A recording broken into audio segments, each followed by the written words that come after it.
you ever had somebody give you the worst advice? Earlier today, I got some of the worst unsolicited advice I've ever received in my life, and it's really sitting with me because I feel like a lot of people let advice like this scare them. And for a moment, it had me doubting some of the decisions that I made. And that word of advice from this stranger who didn't need to talk to me at all at this coffee shop was that I should just stay the course, pick the safe route, and just try and retire with the job that I have. I know it doesn't really sound like the worst advice, but the reason for me it is, let me give you a little backstory.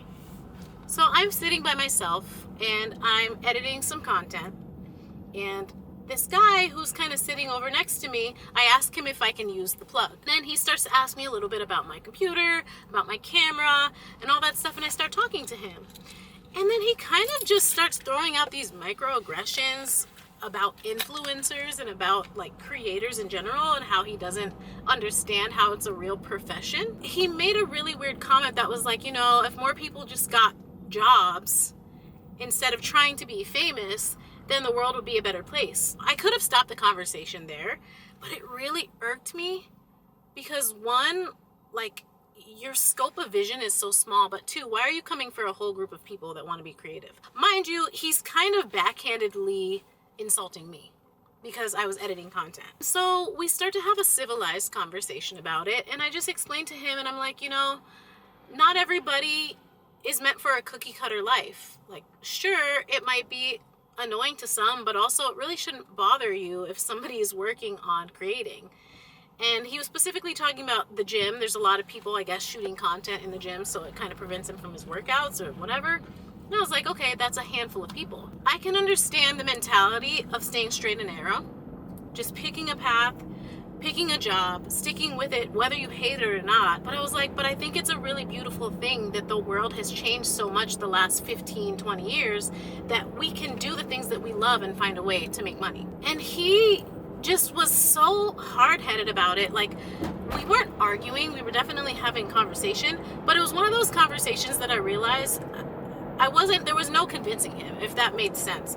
Like, he was so dead set on the fact that you could just get a job, retire from that job, take care of a family, buy a home, save money, all these things, and retire from a job. This man had to be in like his 50s, and I just said, hey, listen, if you had the choice to do what you really loved and make money from it and take care of a family and do all these things, I'm like, wouldn't you have? And he kind of chopped it up to this generation just being lazy and not really wanting to work and all these things, and everybody wants to be famous. And I was like, honestly, for a lot of creators that are smaller, it's not even about being famous. It's not about attention. It's about finding financial freedom the way that you can. I went to college. I graduated with my degree. But then I left school and couldn't find a job that was willing to pay a livable wage. Do you know how discouraging that is? And even for people who work jobs now, you will work 40 plus hours, 60 plus, 80 plus hours, and you're still struggling to pay your bills. I'm sorry, but that's not really like a quality of life that I think a lot of people want anymore. Sure, you can find a company if you're lucky that pays you a living wage, but things are getting more expensive.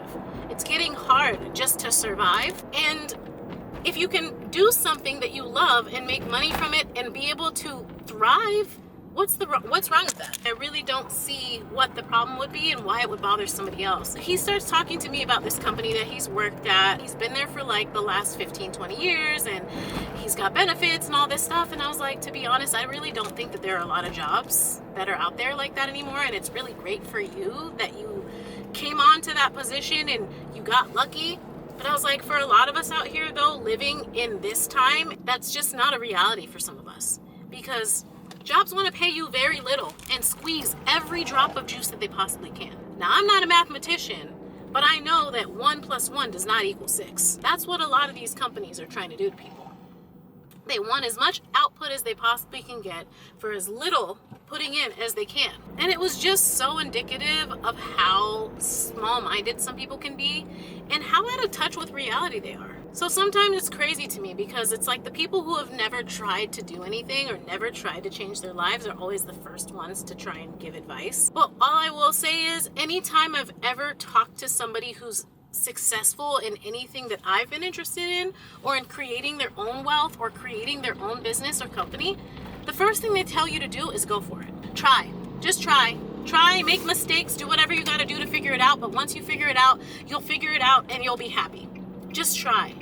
But it's always those people who have never once tried to change anything in their lives that want to stick to a cookie cutter pattern and follow the straight and narrow, who always give you the worst advice, which is to not try. I'm sorry, but I'm still young. I still believe that there's, without a doubt, that if I stick to what I love and if I keep being creative and I keep innovating, I will figure it out. So don't take advice from anybody who's worse off than you, but more than anything, don't take advice from somebody who's never even tried to do better. That's my TED Talk for today.